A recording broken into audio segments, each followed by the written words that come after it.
اور تاجدار کائنات صلی اللہ علیہ وآلہ وسلم اپنے محبوب کے امتی ہونے کا شرف کریمہ عطا فرمایا۔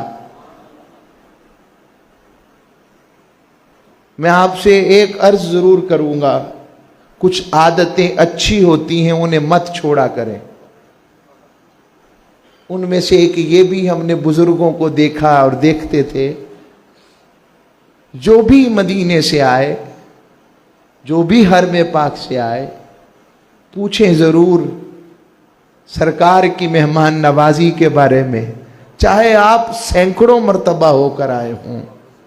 یار کا پتہ کرنا یہ محبت کی علامت ہوتا ہے، حضور سے یہ محبت کی علامت ہے۔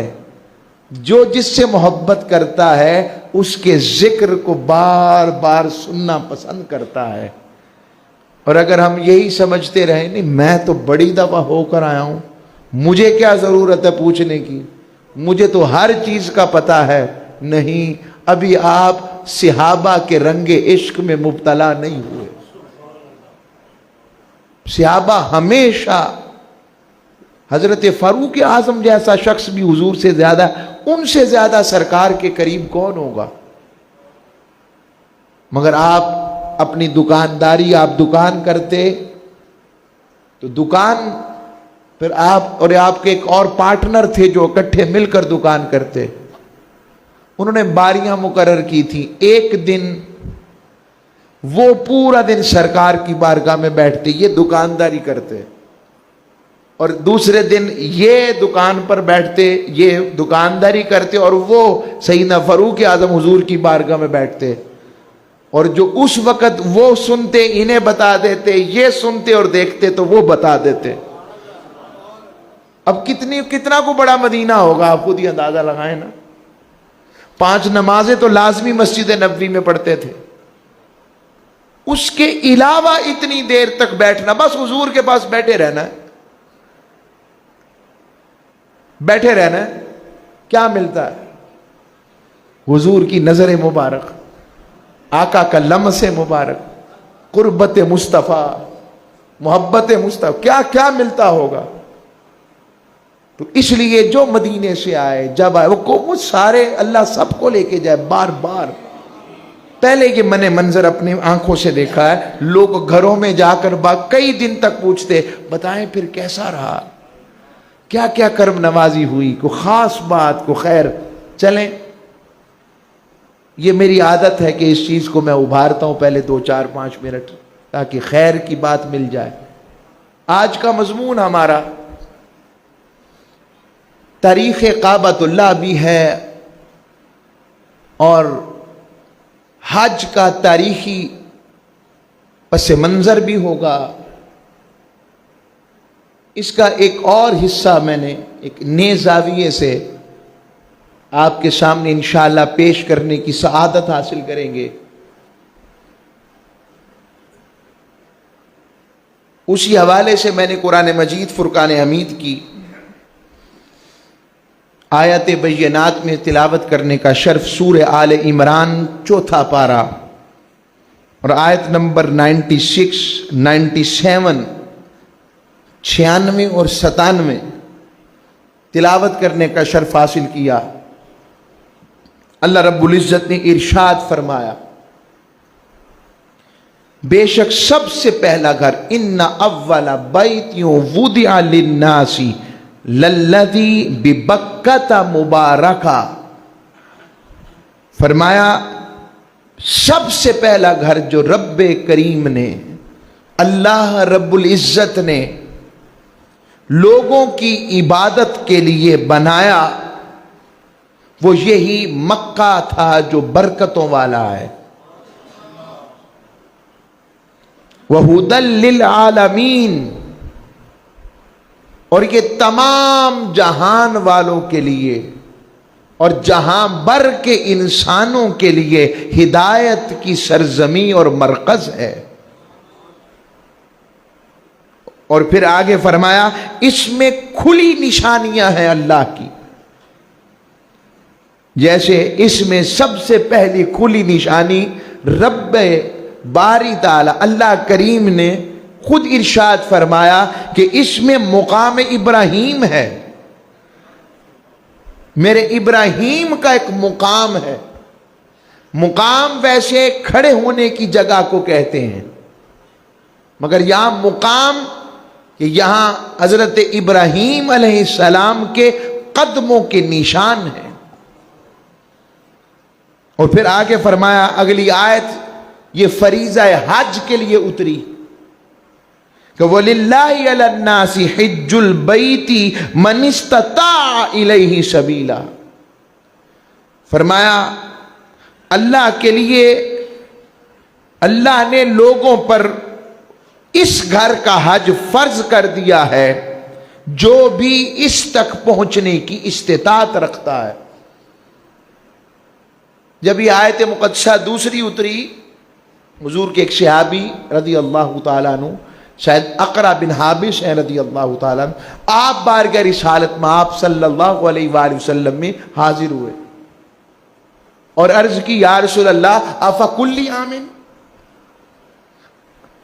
یا رسول اللہ ہر سال حج فرض ہے؟ اللہ کے رسول صلی اللہ علیہ وآلہ وسلم نے ان کا سوال سن کر اعراض برتا، حضور نے چہرہ مبارک موڑ لیا جیسے توجہ نہیں دی۔ پھر سوال پوچھا، اللہ کے حبیب ہر سال حج فرض ہے؟ پھر انہوں نے چہرہ مبارک حضور نے پھیر لیا، توجہ سے اعراض کیا۔ تیسری مرتبہ پھر حضور نے پھر توجہ نہ دی، خاموشی اختیار فرمائی، اور جب خاموشی اختیار فرمانے کے بعد تاجدار کائنات نے فرمایا لو کنت نعم لوجبت۔ حضور تاجدار کائنات کی چشمان مقدس مشاہدہ مبارک، کیونکہ شاہد کائنات حضور کی ذات ہے، اللہ رب العزت نے انہیں مشاہدہ کروایا ہوا ہے، اور کائنات کیا انہوں نے تو رب کا مشاہدہ اپنی شان پر کیا ہے۔ تو اس مقام پر حضور نے فرمایا اگر میں ہاں کہہ دیتا، کیونکہ حضور دیکھ رہے تھے کہ افریقہ سے لے کر امریکہ تک، امریکہ سے لے کر چائنا تک، چائنا سے لے کر انٹارکٹیکا تک، یعنی ساتوں بر اعظم میں میرا دین آفاقی دین پھیلنا ہے، تو ہر سال اگر استطاعت والے پر فرض ہو جائے گا تو پھر ہر سال اس کے لیے آنا لازم ہو جائے گا۔ حضور کو اتنی بھی تکلیف گوارا نہیں اپنے امتی کی، فرمایا میں کہہ دیتا ہاں تو پھر ہر ایک پر ہر وقت فرض ہو جاتا، صرف خطہ عرب کے لیے نہیں، 4 دانگے عالم میں، 7 کانٹیننٹس میں، آسٹریلیا سے 19 گھنٹے کی فلائٹ ہر دفعہ، پھر وہ سارا آنا پڑتا۔ تو یہ وجہ بھی حضور نے ارشاد فرمائی۔ اب سوال یہ ہے کہ یہ گھر، اس کی تعمیر پہلے کیسے، کس نے کی؟ حضرت آدم علیہ السلام کو جب زمین پر اتارا گیا تو آپ کی آمد مقدسہ سب سے پہلے ہند، اسے ہند کہتے تھے، اس سارے ایریے کو ہند اور سندھ کہلاتا ہے، سرندیپ کی سرزمین پر سب سے پہلے حضرت آدم علیہ السلام اترے۔ اب سرندیپ آج کس محلے وقوع میں، جغرافیکلی کس پوائنٹ آف ویو پر آتا ہے تو سرندیپ آج سری لنکا کہلاتا ہے۔ آج بھی وہاں اگر آپ کے علم میں، نالج میں ہو، حضرت آدم علیہ السلام کا قدم مبارک پہاڑی کے اوپر آج بھی موجود ہے، موسوم کیا جاتا ہے کہ یہ سیدنا آدم علیہ السلام کا قدم مبارک کا نشان ہے۔ حضرت آدم علیہ السلام وہاں پر اترے، اور پھر اللہ کے اذن و حکم سے وہاں سے پھر آپ جسے آج کعبۃ اللہ اور مکہ مکرمہ کا شہر کہا جاتا ہے وہاں پہنچے۔ چونکہ آپ کا دل جب آئے تو جنت کی قربتیں، مالا اعلیٰ کی قربتیں، ذکر الہی کی عادت، اور پھر نبوت کا پاک پیکر، وہ عالم کہ جس کو فنفخت فیہ من روحی کہہ کر رب نے خود اپنے نور کی روح جن میں پھونکی تھی اپنی شان کے لائق، وہ جو عادت مقدسہ ذکر الہی کی تھی، عبادت الہیہ کی تھی، قربت الہیہ کا جو مقام تھا، جو خیرات و برکات مل رہی تھی، یہ بات تو طے تھی کہ حضرت آدم علیہ السلام زمین کے لیے خلیفہ بنائے گئے تھے، کیونکہ اللہ کریم نے پہلے ہی بتا دیا تھا انی جاعل ارضی خلیفہ، کہ میں انی جاعل فی الارض خلیفہ، میں زمین میں اپنا خلیفہ بناؤں گا، زمین میں اپنا خلیفہ بناؤں۔ زمین کے لیے تھے حضرت آدم علیہ السلام زمین کے لیے تھے، پہلے ہی بات طے شدہ تھی۔ اب وہاں سے جب یہ بات ہوئی تو اللہ کریم کے اذن و حکم سے آپ وہاں سے کہ مکہ شہر، اس وقت تک تو کوئی بھی یہاں پر انسان ہی نہیں تھا، کچھ بھی نہیں تھا، اس وقت تو کوئی ملک بھی نہیں تھے کہ یہ عراق ہے، یہ ایران ہے، یہ مصر ہے، یہ فلسطین ہے، یہ القدس شریف ہے، یا مکہ شریف۔ تو جبل ابو قبیس جسے کہتے ہیں، اس کے پاس آ کر حضرت آدم علیہ السلام کی اس کے اندر کعبۃ اللہ کا سرزمین آتی ہے، مکہ مکرمہ، اس کے پاس کعبۃ اللہ کی تعمیر آپ نے فرشتوں کے ساتھ مل کر تعمیر کیا تھا۔ اور اگلا بات اس سے بھی حیران کن آپ کے لیے ہوگی، شاید پتا ہو نہ پتا ہو تو بتا رہا ہوں، سرندیپ سے کعبۃ اللہ تک کا سفر حضرت آدم علیہ السلام نے 1000 مرتبہ کیا اپنی زندگی میں۔ حیران کن بات ہے نا آپ کے لیے۔ اور 70 سے زائد حج کیے حضرت آدم علیہ السلام نے، حتیٰ کہ آپ کا مزار اقدس بھی 2 مقامات پر آتا ہے کہ آپ کا مزار 2 مقامات کے اوپر محدثین نے لکھا ہے۔ جبل ابو قبیس کا جس کا میں ذکر کر رہا ہوں، وہاں پر اس کے دامن میں حضرت آدم علیہ السلام کا مزار ہے، ایک روایت میں ہے، ایک روایت میں مسجد خیف منا کے اندر جو ہے وہاں آپ کا مزار اقدس ہے، اور تیسرا آتا ہے کعبۃ اللہ کے حرم میں آپ کا مزار اقدس ہے، حرم کے اندر اس عمارت کعبہ کے قربت میں آپ کا مزار اقدس ہے۔ تو اگر جبل ابو قبیس پر بھی ہو تو اسی کے دامن میں، تو پھر آج تو وہاں محل بن گئے بادشاہوں کے، مگر وہاں پر ہی قبیلہ بنو ہاشم تھا۔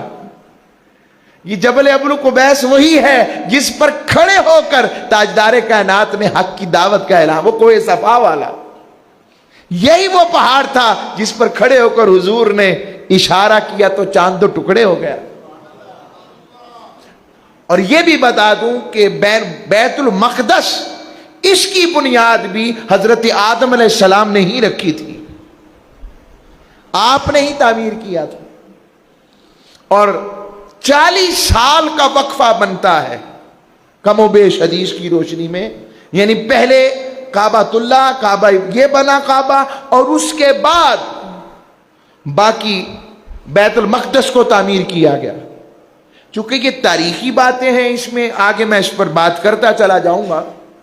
اب اس سے اگلا مقام کیا تھا؟ پھر طوفان نوح آیا جس میں سارا شہید ہو گیا، اس کی بھی ایک حکمت اس شاخ نے عرفاء نے بیان کی ہے، اس کو اینڈ پر میں تکمیل کر دوں گا۔ تو کیا وجہ تھی 1000 سفر کیوں کیے حضرت آدم علیہ السلام نے؟ اور پھر یہیں رہتے رہتے آپ کا وصال عالی شان ہوا۔ روایات میں آتا ہے فرشتوں نے آپ کی نماز جنازہ پڑھائی، حضرت جبرائیل امین نے آپ کی نماز جنازہ کی امامت کروائی علیہ السلام۔ کیوں یہاں کیوں آئے؟ پھر سیدنا ابراہیم علیہ السلام لے لیں، حضرت شیش علیہ السلام کے حوالے سے بھی آتا ہے کہ آپ بھی کتنے سفر کیے تھے آپ نے۔ تو حضرت ابراہیم علیہ السلام نے پھر دوبارہ کعبۃ اللہ کو اللہ کے حکم سے تعمیر کیا، جس کا ذکر سورہ البقرہ شریف کے اندر پہلے پارے کے اندر آیت نمبر 125 سے لے کر اور آگے آیت نمبر 129 تک چلتا ہے۔ یہ سارا تعمیر کعبۃ اللہ جو اللہ کریم نے حضرت ابراہیم اور حضرت اسماعیل علیہ السلام سے کروایا اور ان کی دعاؤں کو قبول کیا. اب میں اس ڈیٹیل میں فی الحال نہیں جا رہا، اس پر کئی دفعہ میں پہلے بات کر چکا، بس اس کا جز میں آخر پر لے آؤں گا. حضرت ابراہیم علیہ السلام نے کتنے حج کیے،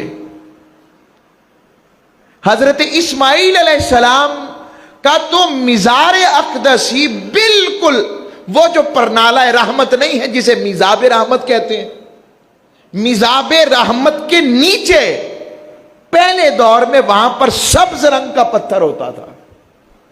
حضرت عبداللہ بن زبیر کے دور کے وقت بھی تھا اور اس کے بعد بھی کافی عرصہ رہا. وہ سبز رنگ کا پتھر نشاندہی تھا کہ یہاں پر حضرت اسماعیل علیہ السلام کا مزار اقدس ہے. اسماعیل علیہ السلام بھی یہی دفن ہے.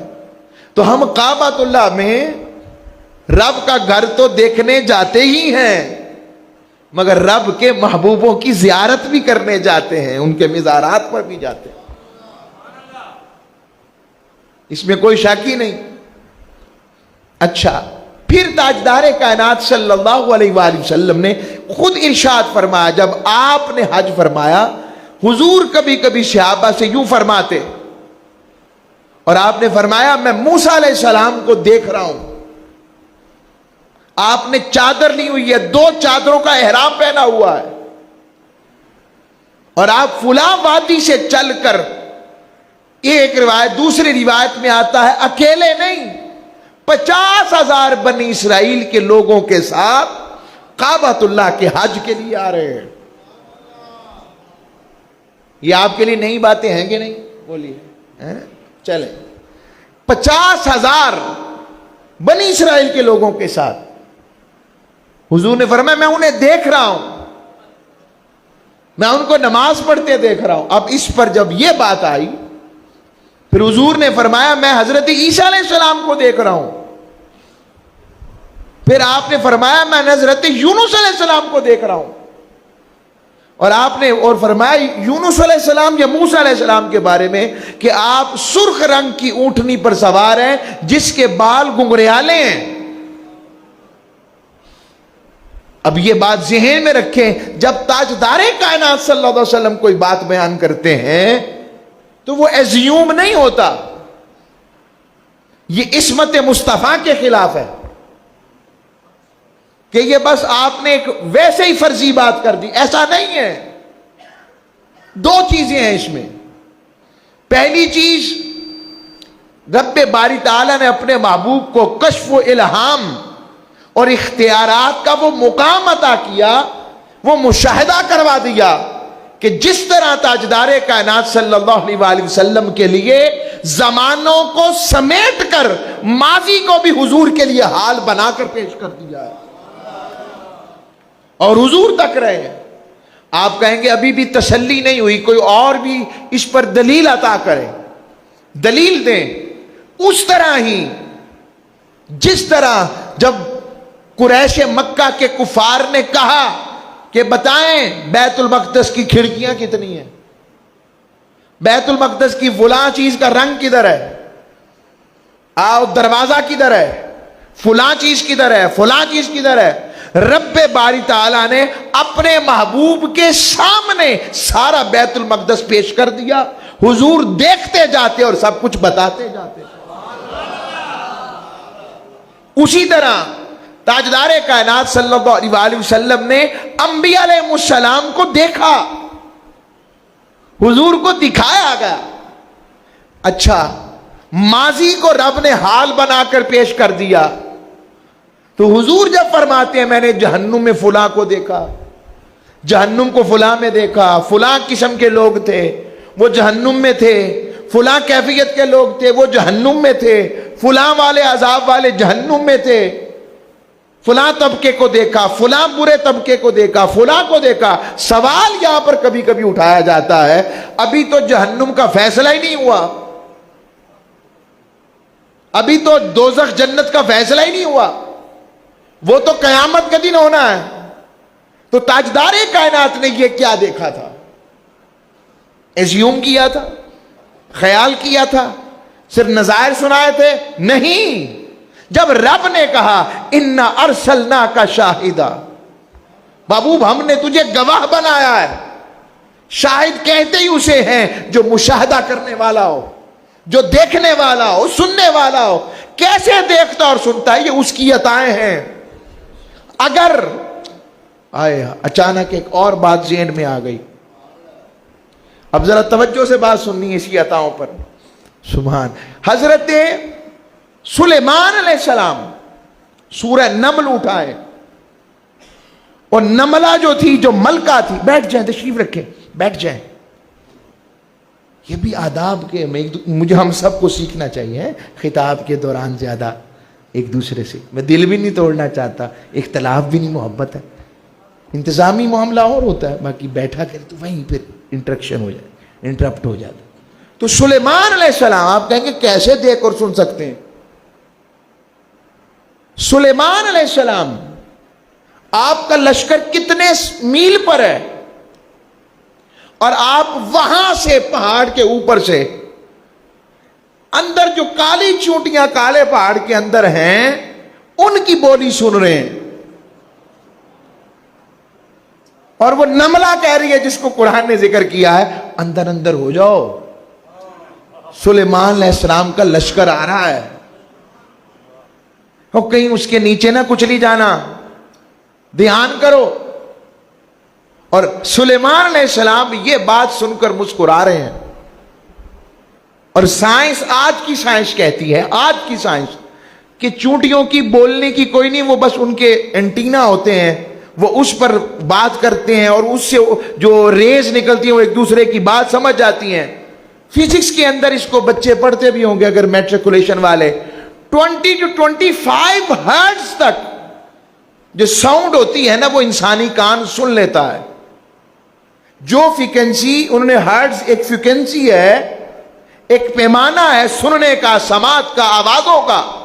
تو 20 to 25 تک ہرٹز تک انسانی کان اس چیز کو سن سکتا ہے.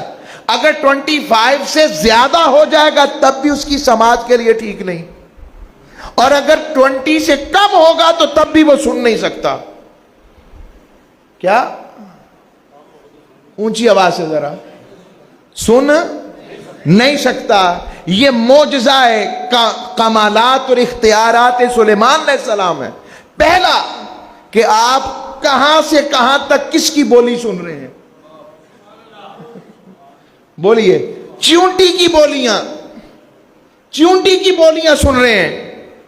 یہ تو ہو گیا کہ وہ سن رہے ہیں. اور دوسرا کہ ان کی، جن کی بولی کو زبان نہیں ہے، وہ صرف اپنے ان اینٹینا جو رب نے دو آگے آگے بڑی سی مونچھیں بنائی ہوئی ہیں، ان کو ملا کر سائنس کہتی ہے وہ ایسے ایسے حرکت کرتے ہیں، تو پھر بات چیت سے ان سے ویوز نکلتی ہیں تو وہ سنتے ہیں. یہ اختیارات سلیمان علیہ السلام ہیں.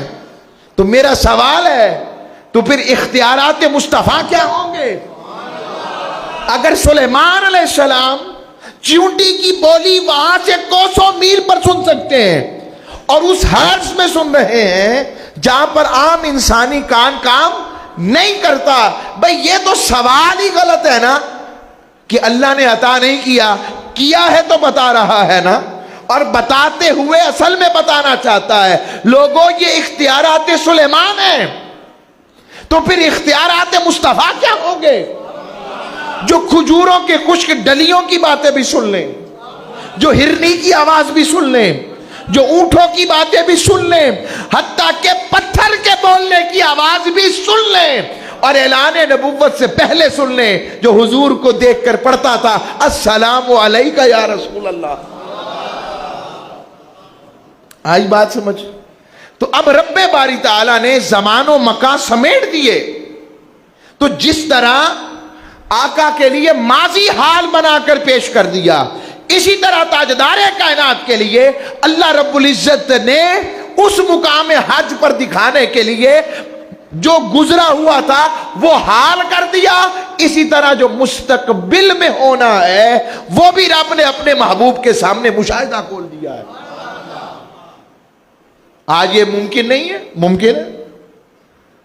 ممکن ہے چلے اس پر علیحدہ ایک چیپٹر ہو جائے گا. بس میں نے جو آپ کو بتانا تھا، حضرت یونس علیہ السلام کو دیکھا اور حضرت موسیٰ علیہ السلام کو دیکھا، حضرت ہود علیہ السلام آئے، حضرت شعیب کا مزار بھی کعبۃ اللہ میں ہے. آپ نے وہاں دفن ہے.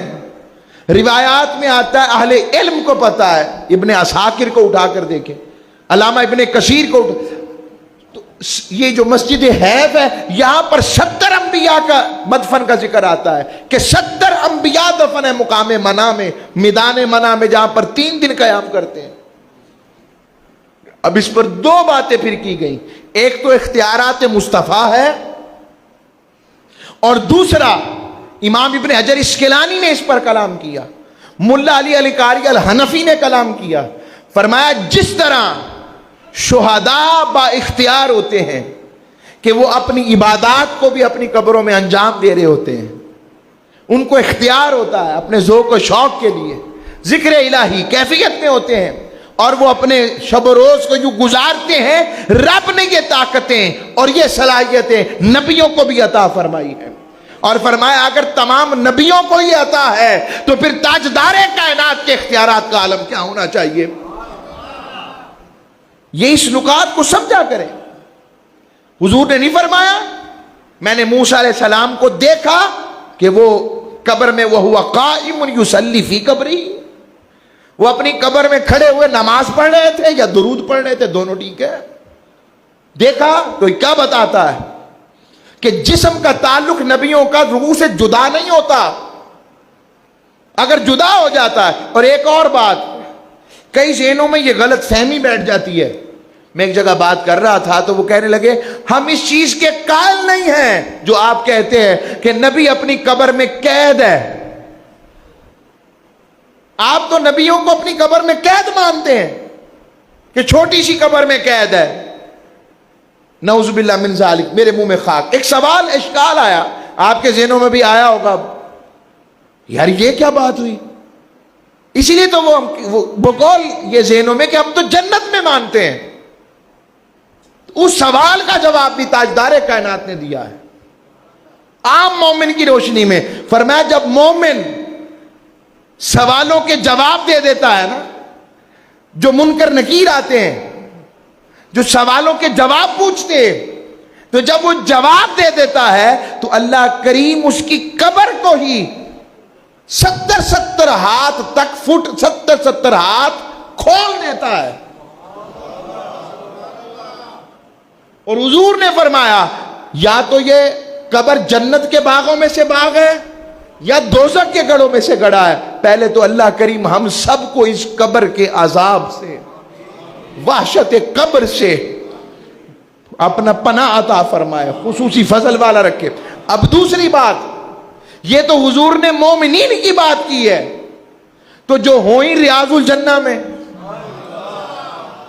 جو ہوئی جنت کے ٹکڑے میں اور آج بھی جنت میں ہو، جن کے لیے رب نے جنت کا ٹکڑا ہی دنیا میں منتقل کر دیا ہو، اور تمہیں سمجھ نہیں لگی؟ سمجھ نہیں لگی؟ نہیں سمجھ لگی تو ہم بتا رہے ہیں، اور اسلام سے خارج کیے بغیر محبت سے سمجھا رہے ہیں. ہم نبیوں کو قید نہیں مانتے، نبی قید نہیں ہوتے. رب اپنے محبوبوں کو قید نہیں کرتا، وہ جہاں رکھتا ہے وہیں پر آزاد رکھتا ہے.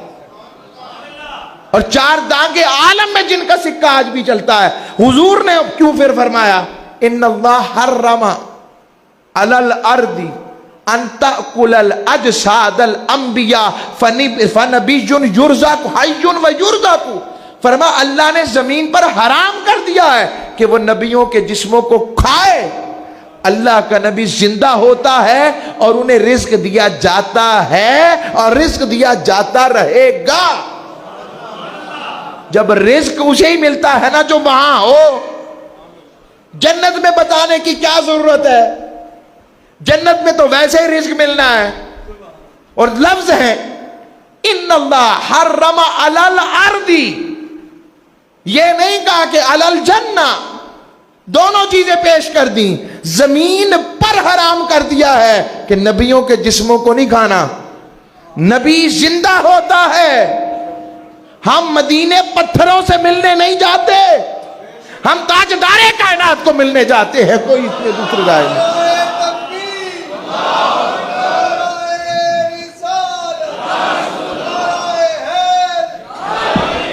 ہم حضور سے ملنے جاتے ہیں، تاجدار کائنات سے ملنے جاتے ہیں۔ فنبی حی و یرزق، وہ لوگ زندہ ہوتے ہیں اور رزق دیا جاتا ہے اور رزق دیا جاتا رہے گا۔ اور آخری بات آج کی جو اس پر سم اپ کر رہا ہوں، یہ سارے نبی، بیت المقدس پاس تھا، حضرت عیسیٰ کیوں حج کرنے آ رہے ہیں؟ موسیٰ علیہ السلام پاس ہیں، یہاں کے حج کرنے آ رہے ہیں۔ ابراہیم علیہ السلام بیت المقدس کے قریب خلیل نامی بستی ہے، وہاں آپ کا مزار اقدس ہے، یہاں کیا کرنے آ رہے ہیں بار بار؟ کوئی وجہ تو ہے جو کعبے کے پھیرے لگائے جا رہے ہیں، پھر کعبے آ کر رک کر انتظار کر کر بیٹھا جا رہا ہے، اور حتیٰ کہ وصال ہو رہا ہے، اور وہیں پر اس سرزمین پر دفن ہو رہے ہیں۔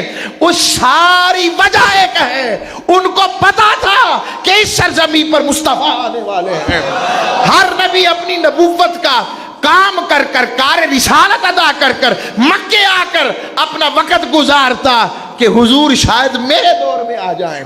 ان کی محبت، ان کی نوکری کرنے کی سعادت اور آپ کی خدمت کی سعادت اور آپ پر مدد و نصرت کی صورت میں آپ کے دفاع کی سعادت مجھے مل جائے۔ سارے نبی اکٹھے ہو کر اس دروازے پر آ جاتے تھے کہ حضور کب آئیں گے؟ جب آئیں گے تو ہم ہوں گے۔ تو یہ سارا حج بھی اصل میں یادگار مصطفیٰ کا پیغام ہے۔ اللہ ہم سب کو عمل والا رکھے اور اس برکت والی بیٹھے ہیں نبی، اور عرض کر رہا ہوں کہ سارے منظر کو سمجھنے والے بنے۔ حج کو صرف حج نہ سمجھیں، حج دو وجہ سے بھی برکت والا ہے۔ ایک کہ آپ مولد گاہ مصطفیٰ پر جاتے ہیں، اور میں نے کہا تھا کہ جوڑ دوں گا، طوفان نوح کیوں آیا؟ حدیث میں آتا ہے جو بندہ جہاں دفن ہوتا ہے وہیں اس کی مٹی اصل میں پیدا کی جاتی ہے، وہیں سے پیدا ہوتا ہے۔ تو ولادت حضور کی کعبۃ اللہ میں ہے، قبر مبارک مدینہ پاک میں ہے۔ وجہ طوفان نوح میں جو ولادت گاہ کی مٹی تھی وہ بھی رب نے بہا کر مدینے پہنچا دی۔ اب کسی کو سمجھ لگے تو رکھ لے، نہ لگے تو واپس کر دے۔ رب نے وہاں پہنچا دی کہ ولادت گاہ یہ ہے، جب تک مصطفیٰ نہ آئے تو مکے کی موت افضل ہے، اور جب مصطفیٰ آ گئے اور رخ مدینے کر لیا اب مدینے کی موت افضل ہے، اور افضلیت حضور کی وجہ سے مدینے کو مل گئی ہے۔ اللہ ہم سب کو عمل والا رکھے۔ وما علیہ الا